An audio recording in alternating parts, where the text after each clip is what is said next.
हमारे नेता हमको याद करते हैं। दरअसल हर नेता को हम अपने दिल में रखते हैं, तो कोई नेता का अगर नाम नहीं लिया होंगे तो बुरा नहीं मानिएगा, क्योंकि मैं काम से विश्वास करता हूं साथियों। तो मैं आज वीरांगना फूलन देवी जी के शहादत दिवस पे आप सभी को बुलाए हैं और आज से ही हमारा कार्यक्रम निषाद आरक्षण संकल्प यात्रा पे हम लोग निकलेंगे। कल पटना से हम लोग सिमरिया घाट तक जाएंगे, वहां का रूट बना है। इसी तरीके से 20 दिन का शेड्यूल आप लोगों को बना हुआ है और मैं स्पेशल में मनीष सहनी जी को मैं धन्यवाद देता हूं कि आप आ गया है और ये वीआईपी पार्टी की मजबूत कार्यकर्ता है और मनीष सहनी जी को बहुत बहुत धन्यवाद देता हूं कि इन्होंने मुजफ्फरपुर से चलकर ये कार्यक्रम में आए हैं और खास करके निषाद आरक्षण संकल्प यात्रा सफल हो इसके लिए उन्होंने कामना करने के लिए यहाँ पे आए, इसके लिए बिल्कुल मैं धन्यवाद देता हूँ। और हमारे स्टार संचालक दीपक सहनी जी को यहाँ पे विशेष धन्यवाद देता हूँ कि आपने मजबूती से वीआईपी पार्टी का हमेशा प्रचार करते रहते हैं और इसी तरीके से आप कर रहे हैं और आपको देख के जो लोगों को पड़ता है आपको भी मैं धन्यवाद देता हूँ। आप लोग साथियों, आज वीरांगना फूलन देवी जी का हम शहादत दिवस मना रहे हैं। यह ऐसी महिला है कि दुनिया में चौथी क्रांतिकारी महिला है।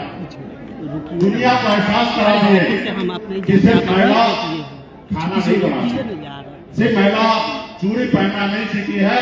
महिला के साथ अगर अन्याय करोगे, अत्याचार करोगे तो वो आपके सीना में गोली फूंकने का काम करेगा। महिला का सम्मान दो, क्योंकि महिला के ही दम पर आप संसार में आए हैं। माता के सहयोग से आप इस संसार में आए। माता को, बहन को आप सम्मान देने का काम करो। माता बहन के साथ गलत नहीं करो। उन्होंने पूरे देश और दुनिया को बताया और ऐसे महिला को सजा दी। सजा मिलने के बाद 10 साल के बाद बाहर निकली। 2 बार उत्तर प्रदेश में सांसद बनी। अपने समाज के हक अधिकार के लिए संघर्ष कर रही थी। लोगों ने उनका हत्या कर दी। उसके बाद तकरीबन 30 साल के बाद, 25-30 साल के बाद हम लोगों ने सोचा 2022 में कि वीरांगना फूलन देवी जी का शहादत दिवस हम लोग मनाएंगे। 2021 में बिहार में तो हम लोगों ने भरपूर अच्छे तरीके से मनाने का काम किया, लेकिन उत्तर प्रदेश में हमने निर्णय लिया कि हर मंडल में एक प्रतिमा पे माला चढ़ाएंगे। लेकिन सामंतवादी विचारधारा जो होता है, सामंतवादी विचारधारा जो सोच होता है, उसका सोच होता है दबे कुचले लोगों को अपने पैरों तले दाब के रखना। वो सर उठा के न जी सके, सम्मान के साथ आगे न बढ़ सके। और जब मैं उत्तर प्रदेश की वीरांगना फूलन देवी को प्रतिमा पे माला चढ़ाने के लिए तो वहां की सरकार ने, आप सबको पता होगा कि उन्होंने रोक दिया, एयरपोर्ट से हमें कलकत्ता भेज दिया। एक हमारे बहन माता फूलन देवी का माला पे, प्रतिमा पे एक माला चढ़ाने के लिए नहीं दे रहा है, तो क्या हम आजाद हैं? इस आजाद भारत में हमारे पूर्वज ने, न जाने कितने हजारों लाखों लोगों ने इस देश को आजादी दिलाने के लिए 200 साल संघर्ष किया, फिर देश आजाद हुआ। और इस आजाद भारत में बाबा साहब भीमराव अम्बेडकर ने हम सबके लिए संविधान बना के दिया। क्या उस संविधान का पालन हो रहा है? क्या मुझे आजादी से जिंदगी जीने का मौका मिल रहा है? नहीं मिल रहा। इसलिए साथियों, आपको संघर्ष करना पड़ेगा। आपके आने वाला पीढ़ी के लिए संघर्ष करना पड़ेगा और आपको जीना है। भीमराव अम्बेडकर ने कहा कि अगर धरती पर अगर खाने के लिए अगर पैदा हुए हो तो तुमको आज ही मर जाना चाहिए। अगर धरती पर आए हो तो कुछ करके जाओ, तब जाएगा। तो साथियों, आज हमारा समाज कहाँ खड़ा है कि हम अपने वीरांगना फूलन देवी को प्रतिमा पे एक माला तक चढ़ाने के लिए इस राज्य देश में नहीं मिल रहा है। इसके लिए हमें जागरूक होने की आवश्यकता है और इसके लिए हम लोग बड़ी लड़ाई लड़ेंगे। तो इसलिए साथियों, मैं चाहूंगा कि अपने बारे में मैं पहले अपने आप को बताऊं। एक गरीब मछुआरा परिवार में जन्म लिया। दादाजी मछली मारते थे, पिताजी मछली मारते थे। लोगों के जिस घर में हजारों समस्या होता है, ऐसे जगह पे मेरा जन्म हुआ। हर बचपन हर तरह का भाव में मैंने बिताया। जिस उम्र में बच्चे को खेलना कूदना होता है, स्कूल कॉलेज जाना होता है, अपने माँ बाप के साथ रहना होता है, अपने बच्चे दोस्त भाई के साथ रहना होता है, उस उम्र में मैं 18 साल की उम्र में अपने घर को छोड़कर मुंबई जैसे शहर चला गया। वहां मेहनत किया, मजदूरी किया। मात्र 30 रुपया रोज पे मैं मजदूरी करता था, 900 रुपया महीने पे नौकरी करता था।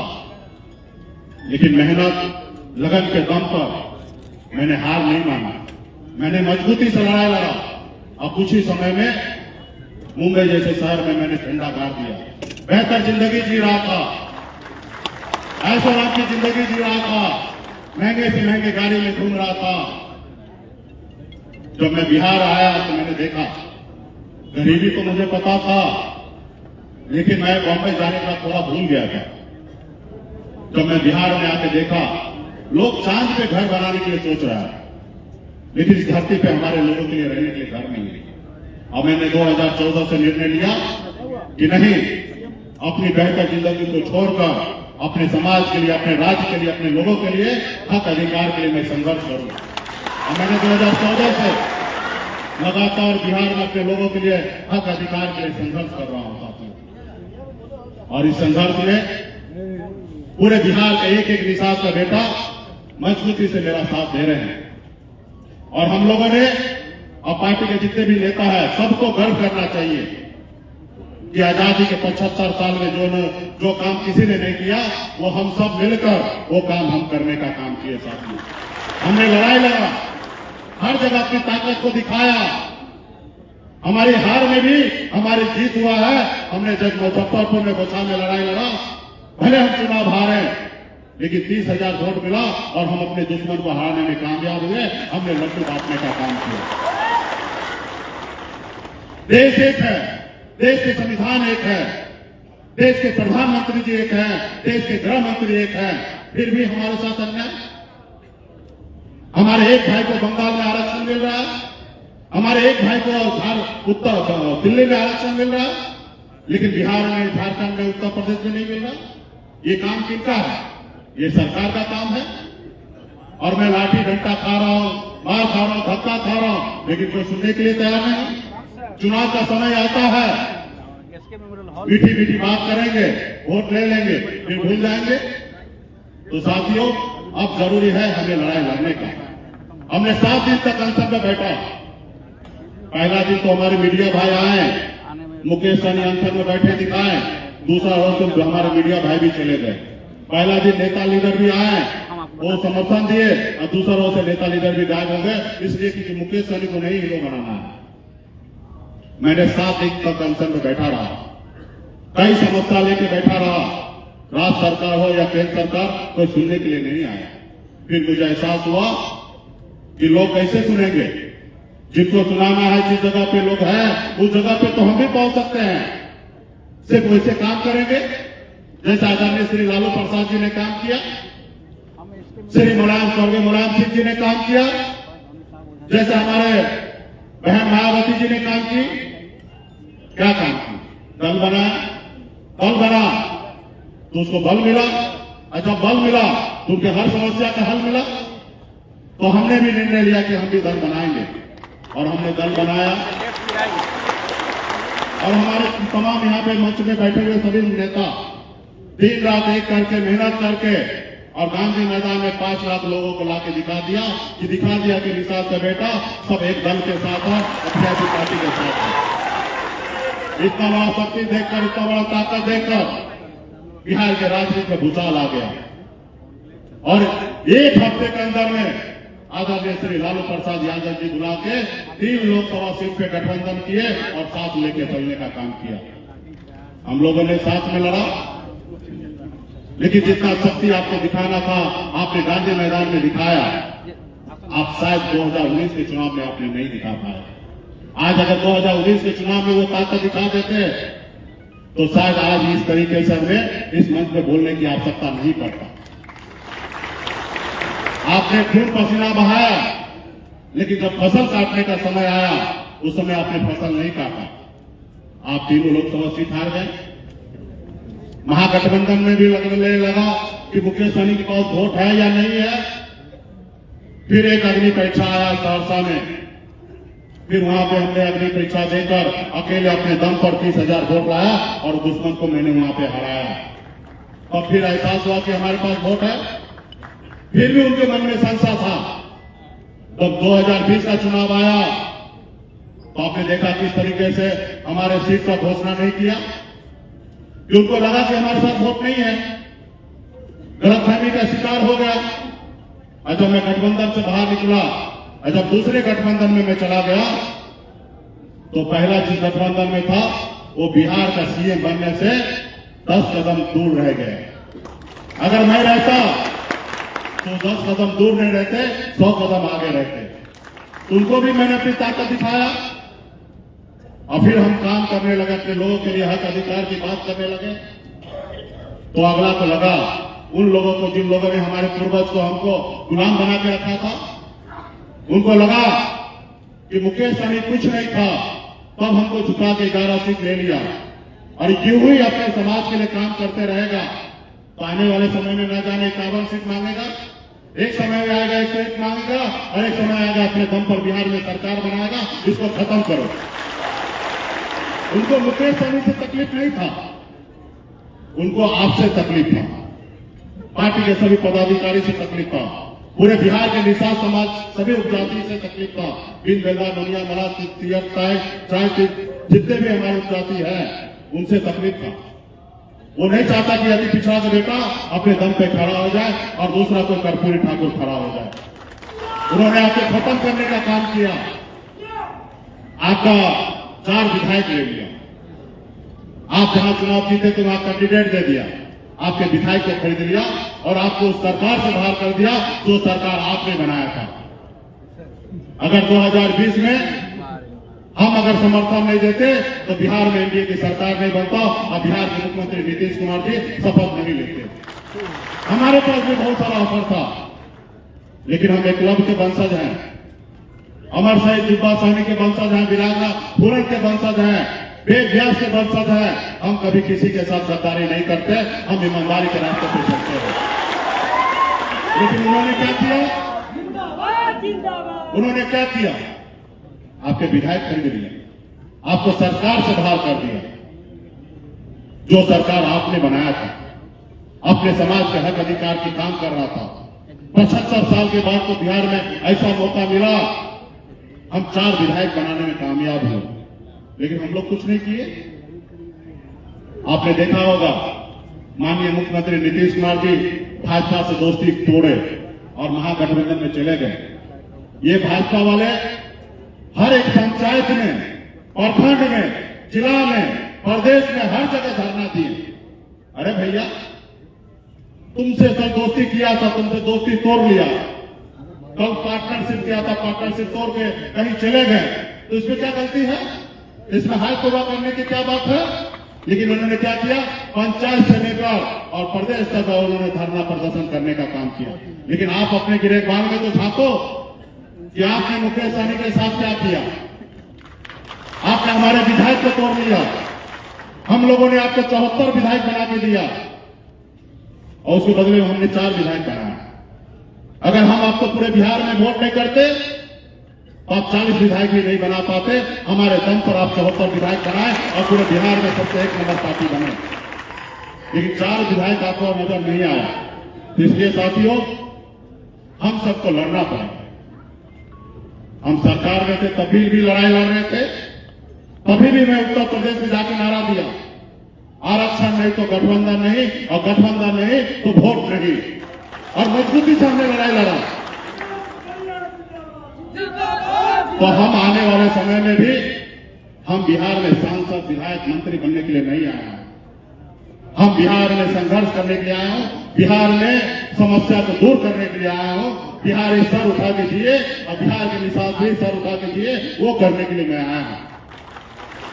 तो मैं संकल्प ले चुका हूं कि मैं बड़ी लड़ाई लड़ूंगा। सिर्फ जरूरी है कि आप लोगों को भी संकल्प लेना पड़ेगा कि आप अपने नेता के साथ, अपने समाज के साथ हैं या नहीं।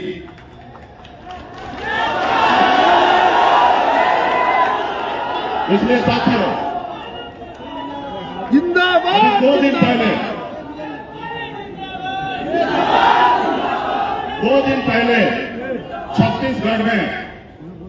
पहले छत्तीसगढ़ में गोड समाज के लोग, गोडी ना क्या नाम था, गोड समाज के 35 साल से लड़ाई लड़ रहे थे उनको एससी के सूची में शामिल करने के लिए।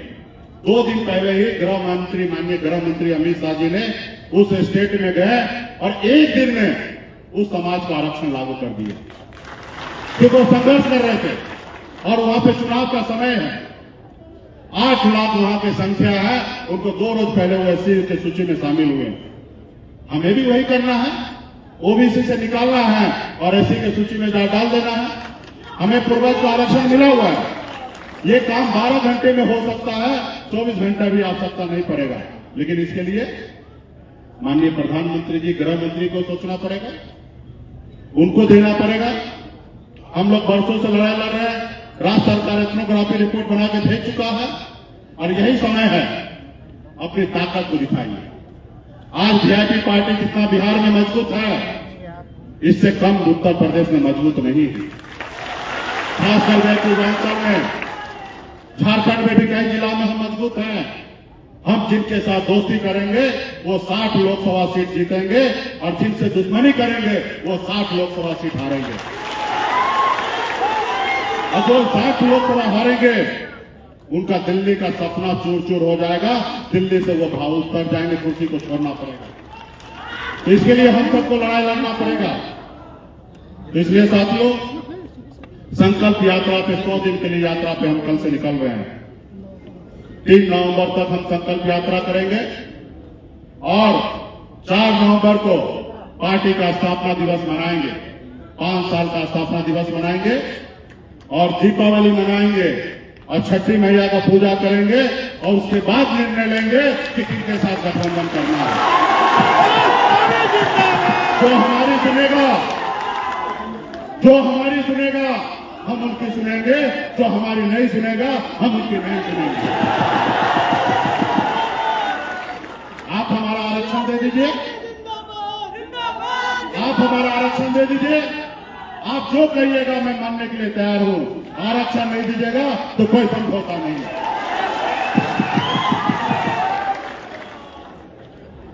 अभी हमको दिल्ली में कई राउंड का बैठक हो रहा था। ऐसा नहीं है कि हमको न्योता नहीं देना चाहते हैं, हमको तो पैर धोने के लिए तैयार है कि हम सानी जी पैर धोते हैं।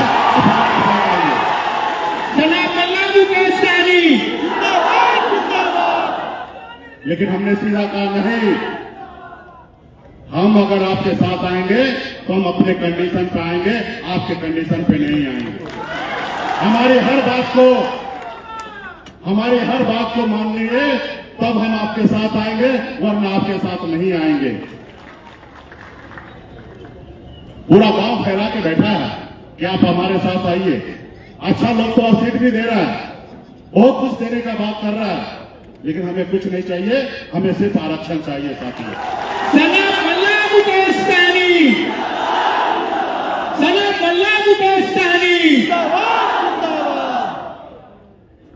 बीच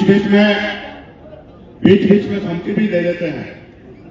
वो धमकी ये देते हैं कि बात मेरा मान लीजिए, नहीं मानिएगा तो आपके जैसे एगो नेता खड़ा कर देंगे।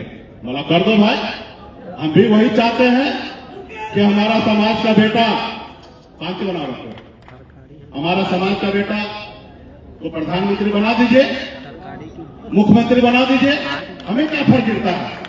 आपने हमें हमारा एमएलसी नहीं दिया और किसी निषाद को बेटा को दे देता, उनको कोई तकलीफ हुआ?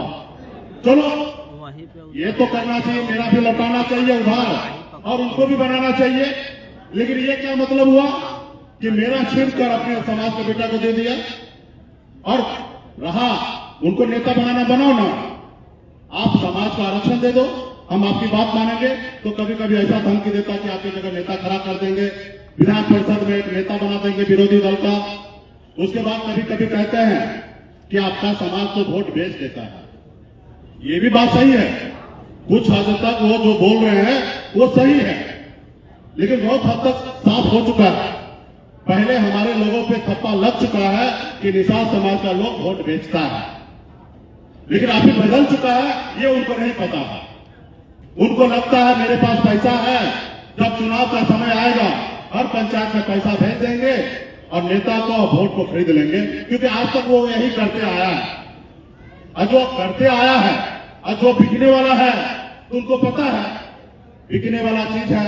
आज 500 में बिक रहा था, अभी ज्यादा से ज्यादा 1000 ले लेगा, 2000 ले लेगा, तो उनको ये एहसास है कि निषाद का वोट बिक जाएगा और हम खरीद लेंगे। लेकिन हम भी बिहार में मछली मारने वाले का बेटा है, पहले मछली नहीं मारे हैं, लेकिन हमको पता है कि कैसे मछली मारा जाता है। हम 4 तरह से मछली मारते हैं। एक तो बड़ा जाल लगाते हैं, बड़ा जाल से निकालते हैं, बीच बीच में कहीं से कोई निकल गया, जब निकल जाता है तो छोटा जाल से निकालने का कोशिश करते हैं, उससे भी बीच बीच को बच गया, फिर हम लोग लास्ट में क्या कर देते हैं, उपछा कर देते हैं, पूरा पानी निकाल देते हैं। अगर पूरा पानी निकल जाता है तो एक एक मछली को उठा के टोकरी में रख देते हैं। तो हम लोग वो लोग हैं, जैसे दशरथ मांझी ने कहा कि जब तक तोड़ेंगे नहीं तब तक छोड़ेंगे नहीं। आने वाले समय में हम अपने दुश्मन को जब तक तोड़ेंगे नहीं तब तक छोड़ेंगे नहीं। तो इसलिए साथियों, उनको एक गलत फहमी है कि निषाद का बेटा वोट भेज देता है, उनके नेता को खरीद लेते हैं, 2 लाख 3 लाख दे देते हैं, 50,000 दे देते हैं, मेरे पक्ष में काम करने लगता है। और अभी बहुत बड़ा अगली परीक्षा आएगा आप लोगों को, और हम देख रहे हैं कि बहुते नेता पे दौरा डाल रहा है। एक मेरा मित्र है, बैठक में जाना आना करता है, तो सोचा सहनी जी नहीं पट रहा है तो उनको ऑफर कर दिया कि हम आपको लोकसभा लड़ा देते हैं, आप कैसे भी सहनी जी को पटा लीजिए। तो ऐसा भी करने के लिए आएंगे। तो अभी आप सभी का, हम सभी का कर्तव्य बनता है, हमने निर्णय लिया यूपी बिहार झारखंड में 50 लाख निषाद को हाथ में गंगा जल लेकर संकल्प कराना है कि आप अपने बच्चे के भविष्य के साथ खड़ा हो या नहीं खड़ा हो। आप अपने पीढ़ी के लिए लड़ाई लड़ना चाहते हो कि नहीं लड़ना चाहते हो? आप अपने नेता के साथ रहना चाहते हैं कि नहीं रहना चाहते हो? आप अपने नेता के साथ बात मानना चाहते हो कि नहीं मानना चाहते हो? मानना चाहते हैं। इसके लिए 50 लाख निषाद का बेटा को जिस तरीके से गांधी मैदान में भरने के लिए आप लोग ने दिन रात एक कर दिया, उसी तरीके से आज के बाद हर रोज हर गांव में, टोला में, मोहल्ला में एक एक घर पे जाके एक स्टिकर चिपकाइए दरवाजा पे, हर घर संकल्प अभियान। हर चौक चौराहे पे जहां निषाद की बस्ती है वहां पे संकल्पित कराइए कि मुकेश सहनी सन ऑफ मल्ला हमारे लिए, हम लोगों के लिए लड़ रहा है, आप उनके साथ हो या नहीं हो।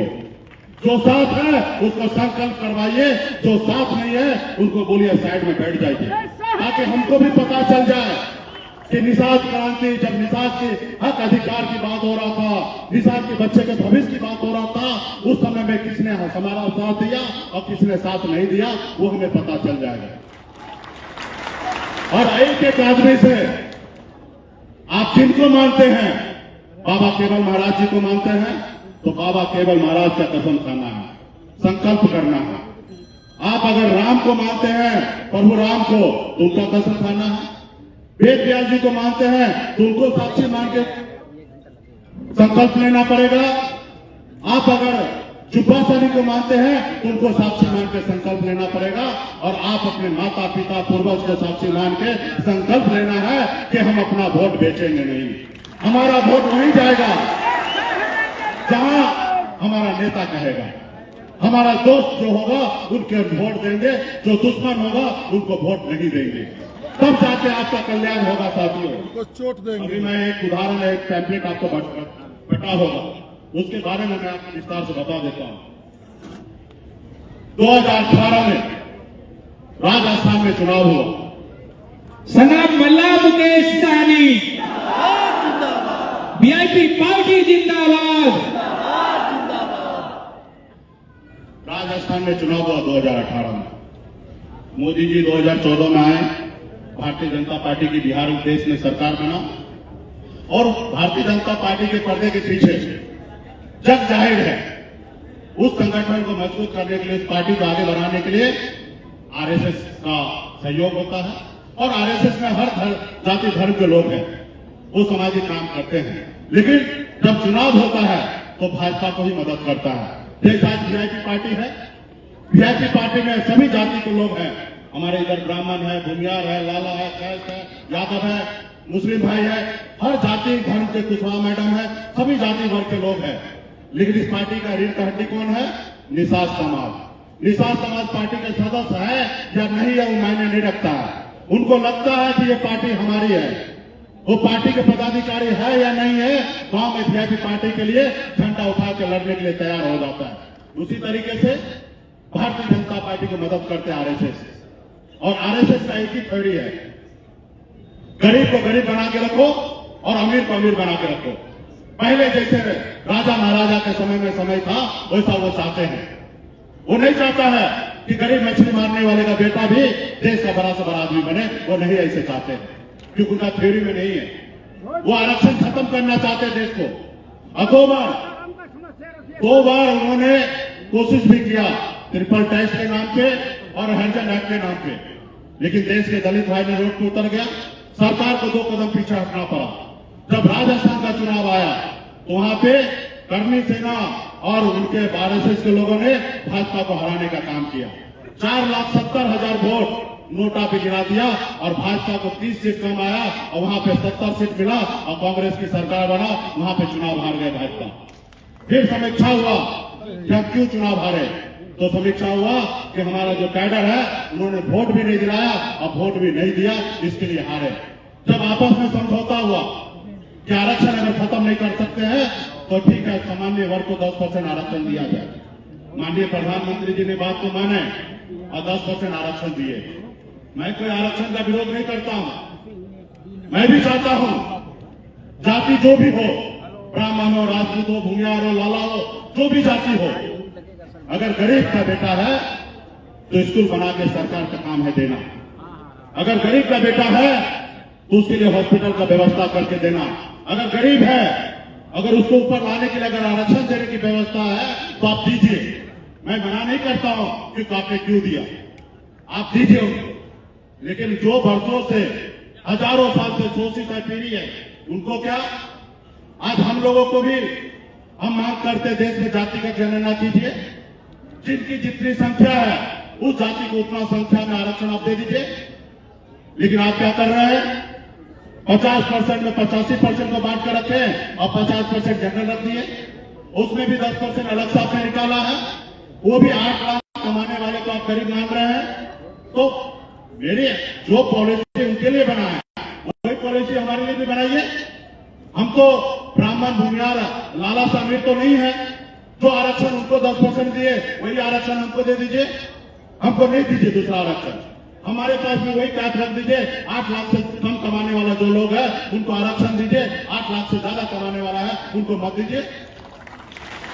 लेकिन अगर आप देश के मालिक हैं, देश के गार्जियन हैं, देश के प्रधानमंत्री हैं, लेकिन आपके नजरिया से सबको एक समान मानने की आवश्यकता है और एक पॉलिसी बनाने की आवश्यकता है।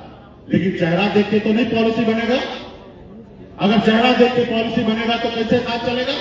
एक तरफ 4 आदमी है, उनको आप 8 रोटी दे रहे हैं खाने के लिए, और एक तरफ 4 रोटी है, उनको 2 रोटी दे रहे हैं खाने के लिए, कैसे वो सर्वाइव करेगा? तो इसलिए साथियों, हमारी ये लड़ाई है कि माननीय प्रधानमंत्री जी, हमारी आरक्षण अगर बंगाल में है तो दिल्ली में है तो बिहार और झारखंड में भी मिलना चाहिए, उत्तर प्रदेश में भी मिलना चाहिए। अगर आरक्षण नहीं तो गठबंधन नहीं, गठबंधन नहीं तो वोट नहीं। इसलिए हम आप सभी को संकल्प करवाएंगे और हम अपने मुसलमान भाई से कहेंगे, पार्टी के पदाधिकारी से, आप ईश्वर अल्लाह से दुआ कीजिए हमारी संकल्प यात्रा सफल हो, और जो भी यहाँ पे वीआईपी पार्टी के लोग आए हैं, निषाद समाज के लोग हैं, आपके पास हाथ में गंगा जल हो गया रहेगा। गंगा जल ले लीजिए, ढक्कन खोलिए, हाथ में लीजिए और ये वीडियो देश के प्रधानमंत्री तक जाना चाहिए। और जब देखेंगे तो उनको एहसास हो जाएगा कि अब निषाद का बेटा का वोट बिकेगा नहीं। तो जैसे जैसे सभी लोग हाथ ऊपर कर लीजिए गंगा जल का एक बार उसमें जैसे मैसेज जाए। जैसे जैसे आपके पास आइए तो बगल से पानी ले लीजिएगा, गंगा जल ले लीजिएगा और जैसे जैसे मैं बोलूंगा वैसे वैसे संकल्प आप लोग कीजिएगा। और हमारे जितने भी नेता है सब अपने अपने हाथ में ले लीजिए, मन को शांत कर लीजिए और संकल्प लीजिए ताकि आने वाला समय में हर आदमी का भ्रम टूट जाए कि निषाद का बेटा का वोट अभी दिखेगा नहीं। निषाद का बेटा ने अपने पूर्वज का सौगंध खाया है कि निषाद का वोट बेचेंगे नहीं। वीआईपी पार्टी का जो दोस्त होगा उनको वोट देंगे, जो दुश्मन होगा उनको नहीं देंगे। तो मैं जैसे जैसे पढ़ूंगा वैसे वैसे आपको भी पढ़ना है और वैसे वैसे आपको बोल के आप संकल्प लेना है। तो आप इस तरीके से आगे बढ़ाइए। संकल्प में पत्र पढ़ रहा हूँ, आप सब हाथ में गंगा जल है उसको लेकर आप संकल्प लीजिए। मैं बाबा केवल महाराज भगवान निषाद राज भोग के सखा महाराजा को निषाद के सखा प्रभु श्री राम बाबा अमर सिंह बाबा काशी बाबा जय सिंह महाराज बाबा कोयला वेद व्यास बाबा वेद व्यास माता कमला अमर शहीद जुब्बा सैनी वीरांगना फूलन देवी और अपने पूर्वज को साक्षी मानकर हाथ में गंगा जल लेकर संकल्प करता हूँ क्या करती हूँ, जो महिला है वो करती हूँ, संकल्प करती हूँ कि अपने आने वाले समाज के बच्चे का पीढ़ी के लिए समाज के बच्चे के भविष्य के लिए हर परिस्थिति में संघर्ष करूंगा और अपनी पार्टी विकासशील इंसान पार्टी वीआईपी के साथ हर परिस्थिति में खड़ा रहूंगा। पार्टी जो निर्णय लेगी हम उस निर्णय के साथ रहेंगे। संकल्प लेते हैं हम अपनी पार्टी को आगे बढ़ाएंगे, समाज को आरक्षण दिलाएंगे, अपने समाज के बच्चे को भविष्य को सुधारेंगे, अपने बच्चे को पढ़ाएंगे। एक रोटी कम खाना पड़े लेकिन अपने बच्चे को पढ़ा लिखा के काबिल बनाएंगे। अपने बच्चे पढ़ा लिखा कर कामयाब बनाएंगे। अपने वोट को नहीं बेचेंगे। चुनाव के समय में जितना मेहनत करना पड़े, जितना परेशानी झेलना पड़े, जितना परेशानी झेलना पड़े, एक वोट के पीछे लगेंगे। और अपना वोट अपने पार्टी के पास कैसे जाए उसके लिए सुनिश्चित करेंगे। अपने पार्टी के लिए कैसे वोट जाएगा उसके लिए रात दिन संघर्ष करेंगे। जय निषाद राज, जय निषाद समाज,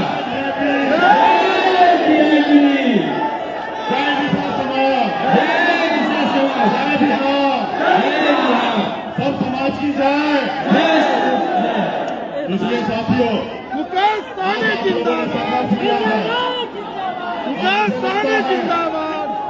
सनाम मल्ला मुकेश सहनी।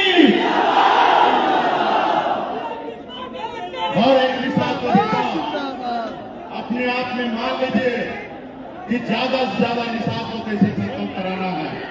यहाँ से निकलिएगा और अपने अपने गांव जाइएगा, अपने अपने टोला में जाइएगा और गंगा जल लेके संकल्प कराइएगा। और अगर गंगा जल न मिले तो तुलसी का पत्ता हाथ में लेकर उनको संकल्प कराने का काम कीजिएगा। और गंगा जल का 50 लाख बोतल इसी तरीके से बना है और हर गांव में, हर टोला में पार्टी के द्वारा गंगा जल भेजा जाएगा और पार्टी वहां पे गांव में जाके एक वोट को संकल्पित कराइए। और उसके बाद वो वीडियो बनाइए, जैसा अभी वीडियो बना है ये मोदी जी के पास पहुंच जाएंगे और देश के मीडिया के पास पहुंच जाएंगे। और हम बॉम्बे में बड़ा ऑफिस बनाए हैं, आप लोग एक एक वीडियो बना के भेजिएगा और सब वीडियो मोदी जी के पास पहुंचेंगे। मोदी जी को एहसास हो जाए कि निषाद का बेटा वीआईपी पार्टी के साथ है। उत्तर प्रदेश, बिहार, झारखंड कभी निषाद जीतेगा नहीं, निषाद के साथ वो रहेगा, उनके हक अधिकार देगा, उन्हीं के साथ वोट जाने वाला और किसी के साथ नहीं जाएगा। ये संकल्प लेके जाइए। और फिर देखिए, मैं आपसे वादा करता हूं कि आज के बाद आपको मुड़ के कभी नहीं देखना पड़ेगा। 2024 के बाद आपको मुड़ के कभी देखना नहीं पड़ेगा। हर रोज आप आगे बढ़िएगा, मैं आपसे वादा करता हूं।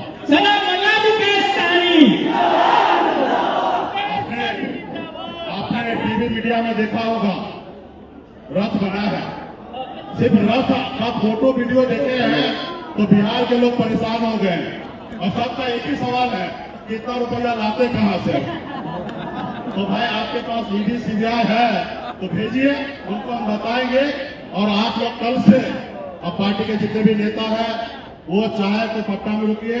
और कल पहला दिन का यात्रा है पटना से और हमारे सिमरिया घाट दीदार मुकामा तक हमारा कॉन्फ्रेंस चलेगा। और कल साथ में रहिए। और इसी तरीके से कल के बाद अब आपके जिला में